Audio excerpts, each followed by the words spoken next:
કચ્છમાં ભુજના આકાશમાં ડ્રોન જેવી ચીજ વસ્તુ દેખાતા કૌતુક સર્જાયું. કેમ્પ વિસ્તાર સરપંચ નાકા અને ભીડ નાકા પાસે દેખાયું. લોકોએ વિડીયો સોશિયલ મીડિયા પર વાયરલ કર્યો.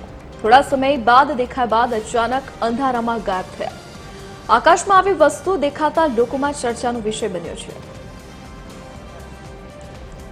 વધુ વિગતો સાથે સંવાદદાતા અયાઝ સિદ્દીકી ફોન લાઈન પર જોડાઈ ગયા છે. જી અયાઝ, શું વિગત? જે તેથી ખાસ કરીને વાત કરવામાં આવે તો ગત રાત્રિના મોડેથી ભુજના અમુક વિસ્તારોમાં આકાશમાં ઉડતા ડ્રોન જેવી વસ્તુઓ દેખાણી હતી, જે પણ ઝુંડમાં, એટલે ચોક્કસથી નથી કહી શકાતું કે આ ડ્રોન જ હોઈ શકે. તેનો તપાસનો વિષય છે. જે ભુજના અમુક ચોક્કસ વિસ્તારોના લોકોએ જોયે છે, જેવું કે ભુજ શહેરમાં કેમ્પ વિસ્તાર છે, સરપટના કોટ છે, ભીડ નાકો છે, તે જ વિસ્તારોમાં લોકોએ જોયો છે અને તેના વિડીયો ઉતારીને સોશિયલ મીડિયામાં તેને વાયરલ પણ કર્યા છે. જી જી, આ વિગત બદલ આપનો આભાર.